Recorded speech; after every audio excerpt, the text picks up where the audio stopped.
Hey guys, it's EagleIon here, and today I've got a review for you of this very cool little knife, the Kizer Vanguard Mini Sheepdog. Alright, first I'll show you a size comparison with the Spyderco Native 5 lightweight and S110V. I'll have a review for that coming up soon. Alright, I'll show you a couple things you get with this knife when you order it. You get this patch. Comes with the sticky Velcro back right there. Cool little patch. And you get a nice microfiber cleaning cloth. So, nice little additions that, you wouldn't expect to come with the knife. So, it's pretty cool. We'll get some specs out of the way. This blade length is 2.63 inches. The cutting edge is 2.5 inches. The stock of the blade right here is 0.11 inches. The overall length is 5.77 inches. The weight is 3.17 ounces. And this little guy is designed by Chris Conaway of Sheepdog Knives. So, it's a really cool little knife. Let's get into the pros and the nos and figure out if this guy's worth buying for you. Alright. On the pros side is this G10. It is beautiful, bluish, kind of almost bluish purple color in real life. I really like it. It's a great color. It's nice, to have something that's not just the standard black and silver all the time. And also this little pivot color right here. It's kind of an antique teal color. It's just really nice splash of color, really nice pop right there. And the clip on this is a very well made clip. It's got a lot of great tension to it, so you don't have to worry about this breaking or being just not tight enough. It is a very good quality clip. So, and also the flipper tab, you don't really have to worry about this bothering you in your pocket, always poking you and messing around with you, because with the clip at an angle, it goes into your pocket this way, your hand kind of slides right by it, and you don't even feel it. It's nicely chamfered. It feels great, and you don't even have to worry about that flipper tab. So that's a nice thing right there. And the non-locking liner of this knife, if you can see in there, I'm not sure we'll be able to. See if we can get it to focus. It's actually milled out. Has 4 circles in there milled out, so that helps with the weight, and just it's a nice little touch that they didn't have to do, especially at this price point, which by the way is $70.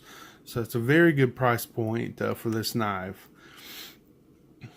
And the blade on this guy is really cool.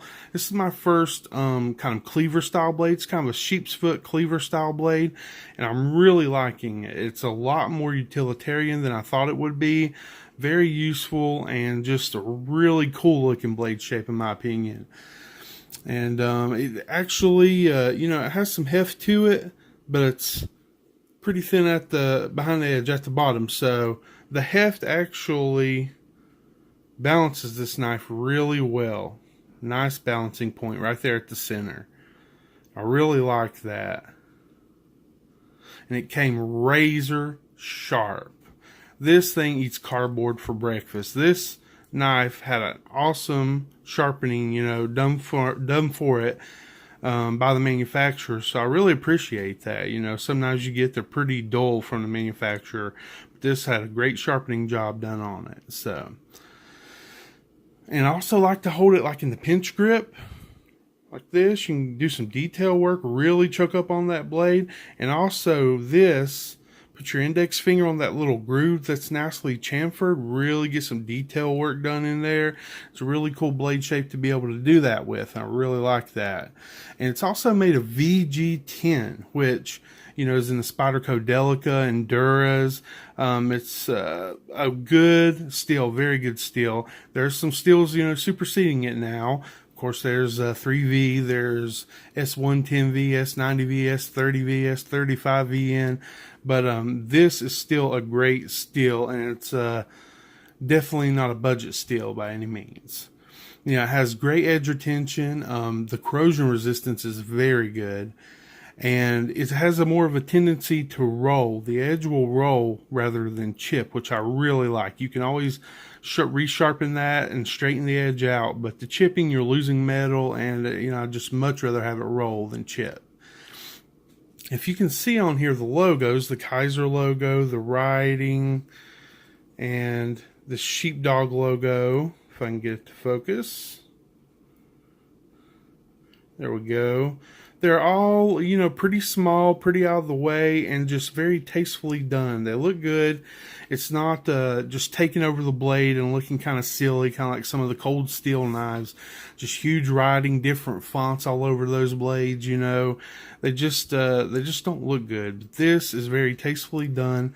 It looks very well, and you don't have to worry about just looking silly. So then the centering on this guy came perfect, dead center. I mean, and this is, a budget knife, or at least a budget price, but it's definitely not a budget knife. This is a great knife, So the centering is great, and the action, man, is very smooth, very good, very fast. You can use the light switch or the push button method, but the light switch, it's a little slower. It will work, but it's just a little slower. If you use the push button method, you build up some pressure on this and barely lean back, it flies out. It just flies out when you do that. So there we go. Yeah, the push button is just awesome. It's, like I said, it's so super smooth. This can just fall shut very easily. And the reason it is so smooth, it's using a caged ball bearing pivot system, ceramic ball bearings. And I love the caged ceramic bearings because, like the IKBS system, there's some ball bearings in a groove, that when you try to take this knife apart, not this knife, but the IKBS knives, the ball bearings will just fly out everywhere. It's just such a pain to deal with. But this has them caged in like washers. So when you take this knife apart, the washers have the ball bearings in them. You just take the washers, to the side. You can clean up your knife, oil it, put them back in. It's much, much easier. And I really appreciate that in this knife. And also the back spacer right here. Back spacers are really cool, kind of hourglass shaped back spacers. They're just, minimal, nicely done. I like this open construction. Very easy to clean out and just maintain your knife, of course. All right. Now that was the pros. Let's get into some of the nos. There's not many for this knife, but there are a few things that I thought could have been done better. To just, nitpicks. So the clip, while being great with the tension and, just a great quality clip, they could have chamfered it better. It's a little sharp on these edges. When you're walking around, your hands are going back and forth and brushes up against it. It's very sharp. It's uncomfortable and doesn't feel good. And also this G10, while it is smooth, it makes it easier to get in and out of the pocket. But I wish it had a little more grip to it. Kind of a medium grippiness, like the Paramilitary 2 would be perfect. This one's less grip than that. It's pretty smooth. I don't want it as grippy as a cold steel, say Recon 1 or something. That's way too grippy. That will eat up your pockets. Just not good. But I would like to have a little more grip to it. Even though it's got these nice grooves cut out in it, it just isn't as grippy as I would like it to be. And also, just a little nitpick too, is the G10 and the liners aren't flush everywhere. Some places they're flush, some places they're not. And it's just a little thing. It doesn't really matter that much, no, but it's a little nitpick. I'd like to see them more flush and just a nicer, smoother, finishing on the knife. But overall, should you buy this knife? Is it a keeper? Absolutely. This is an awesome little EDC. I forgot one more no. One thing that I don't like about the clip, again, is that it creates a hot spot when you're really bearing down, when you're really trying to cut, something tough like, say, wood or something like that, the clip can really become a hot spot and dig into you, and it does not feel very good when it does.